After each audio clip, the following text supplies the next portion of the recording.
Chapter 10, Geometry Rocks, Cleavage and Crystal Structures Unveiled. Okay, I promise there's no more mathing like we did in specific gravity. It's more like geometry, shapes this time. So here's the tools needed for this experiment. Your specimen, a good strong light source, magnifying glass or jeweler's loupe, either the old-fashioned kind or the newfangled fashioned kind, a rock hammer. So our first step is that we are going to observe the specimen. What are we going to observe about it? Well, we're going to observe the angles, which what I'm looking for on the specimen are crystal planes and structures, which this really sure looks like a crystal plane to me, like it broke along a crystal boundary.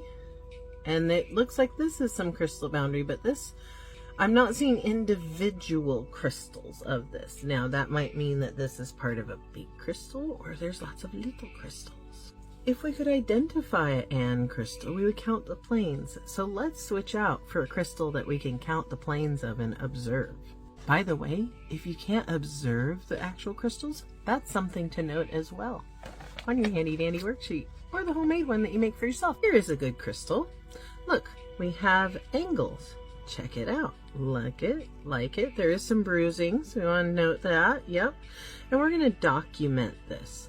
We're going to count the planes. How many cleavage planes can we identify? So what does that mean is, where does it come apart or want to come apart naturally? So one, it wants to come apart on the side real easy. It wants to come apart on the top real easy.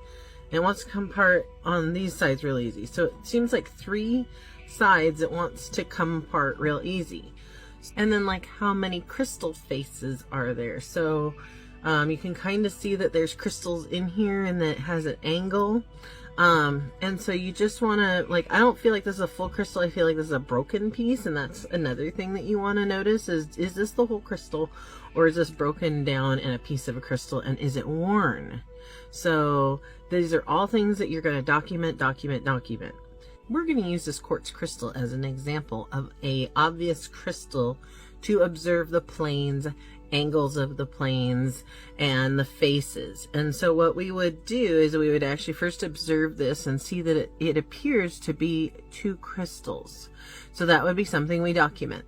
One of the things that I know about quartz crystals is they have 6 sides, 2, and they all are all parallel to each other.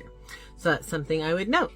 Then I would note that there's 1, 2, 3, 4, and sometimes they're so tiny, 4, 5, 6 that come up to a point off of these 6 sides. And this has 2 crystals intergrown here. So that is what I would document about this crystal. And because the terminations are only on one end, not the other end, I would note that the other end, oh, actually I'm lying. It has terminations. There they are. It has terminations, and so we would document those as well. And one of the things that's really cool about quartz crystals is we're starting to think that they can actually break and then start to regrow again. So that's really cool, as long as they're still in the same habit in which they grew in the habitat, they haven't been disturbed. Now that big quartz crystal is just a big version of these little guys, and so that's where the jeweler's loupe comes in.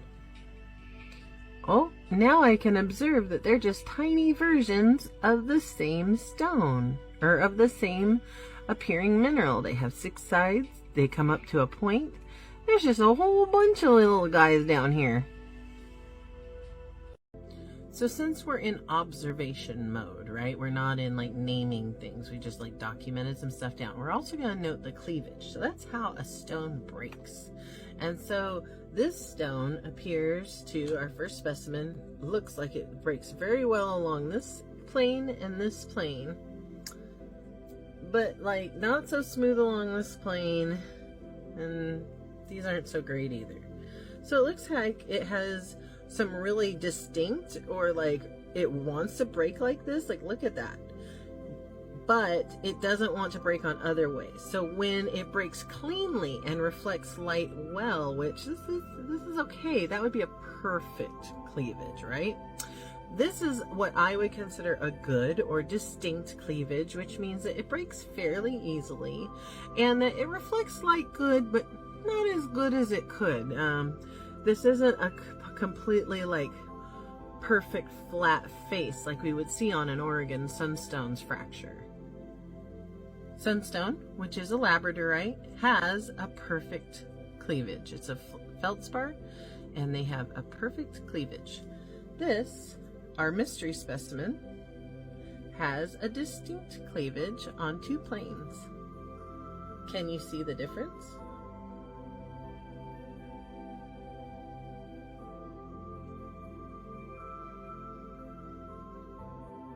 Then there are stones that want to like not break cleanly. And 2 good examples of those are the sides of our mystery specimen that does not break evenly. So here and here and here. And then this piece here of calcite. This did not break very nicely or evenly. And the thing is that a stone or a mineral can have multiple types of cleavage. It can be really distinct cleavage along a crystal plane, or it can be poor cleavage. They can have both, but these are all clues, so we're just going to document it. So there are some stones that have been tumbled either by nature or by man, and you can't tell the cleavage.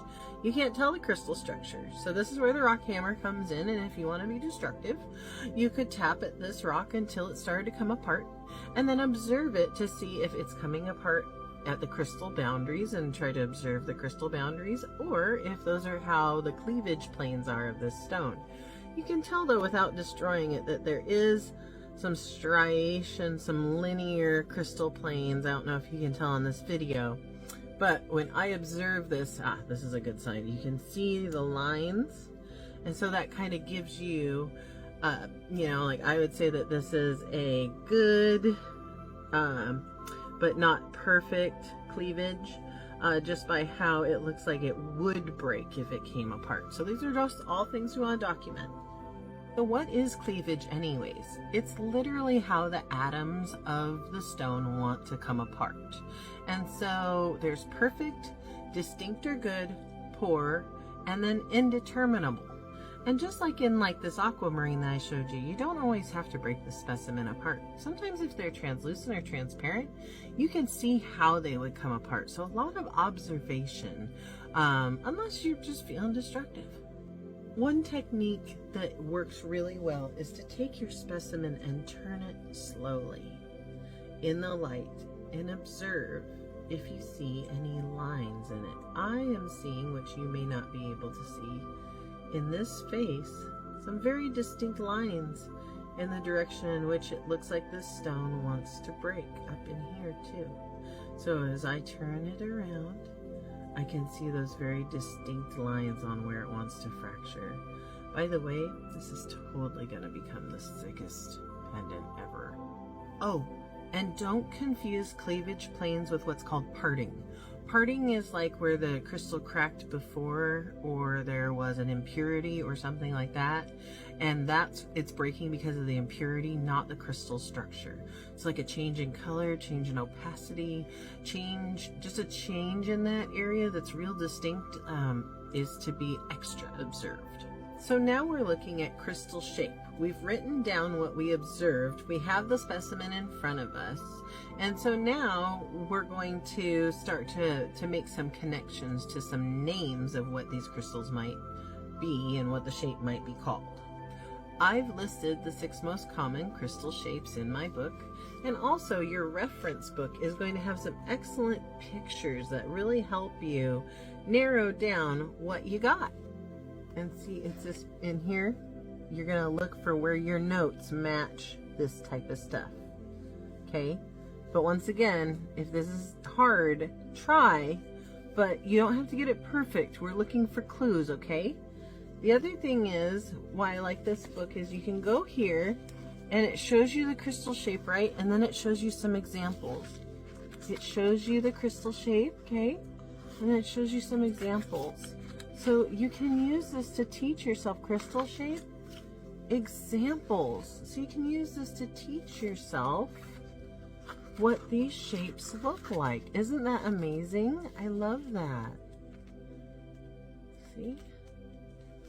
So quartz is one of the easiest crystals to get to know just by, oh hi, you look like quartz. I have become familiar with your features. But here's the part of the book that talks about quartz, and you can see that it has 6-sided crystals. It shows you how the angles can occur, and those are all the same things that I have experienced with quartz crystals. It also gets into some really detailed information about its crystalline structure. So that's it really for crystals and cleavage and crystal structure, is we're observing essentially how the rock wants to come apart when it's along an atomic plane, and then how those atomic planes grew. This is the really angular geometric observation of the rock. Next is fractures. Stay tuned. Oh, and if you're curious about the book, here it is. It's available at my website, link in the bio.